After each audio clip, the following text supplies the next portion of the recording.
एक अनोखे गांव में सैम नाम का एक छोटा लड़का और उसकी छोटी बहन लिली रहते थे। वे अपनी दयालुता और प्रभावशाली हंसी के लिए जाने जाते थे। एक दिन उनके माता पिता ने उन्हें एक एक चमकदार सिक्का और एक सरल निर्देश दिया। इन सिक्कों का बुद्धिमानी से उपयोग करें मेरे नन्हे मुन्नों।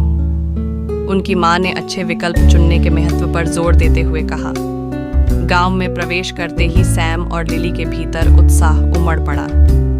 जब वे बाजार में टहल रहे थे तो उन्हें विभिन्न आकर्षक वस्तुओं और खिलौनों का सामना करना पड़ा। मिठाइयों की सुगंध और रंग बिरंगे प्रदर्शनों का विरोध करना कठिन था। बड़ा भाई होने के नाते सैम को अपनी बहन का मार्गदर्शन करने की जिम्मेदारी महसूस हुई। उसने देखा कि लिली की आंखें एक मनोरम खिलौने को देखकर चाहत से चमक रही थीं।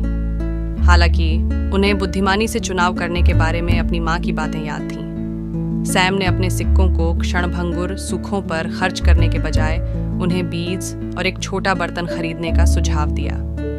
शुरुआत में निराश लिली ने अपने भाई के फैसले पर भरोसा किया। उन्होंने एक साथ बीज बोए, हर दिन धैर्यपूर्वक उनका पोषण किया। दिन हफ्तों में बदल गए और जो अंकुर कभी छोटे थे वे जीवंत फूलों में बदल गए। धैर्य और दूरदर्शिता के मूल्य को समझते हुए भाई बहनों ने अपनी बनाई सुंदरता पर आश्चर्य व्यक्त किया। उनकी माँ ने इस विचारशील भाव से प्रभावित होकर सैम और लिली को कहानी का सार समझाया। उन्होंने किसी ऐसी चीज में निवेश करने का चुनाव करने के लिए उनकी प्रशंसा की जो क्षणिक प्रसन्नता के बजाय स्थायी खुशी लाती है। खिलते हुए फूलों को देखकर गांव ने दोनों भाई बहनों से एक मूल्यवान सबक सीखा।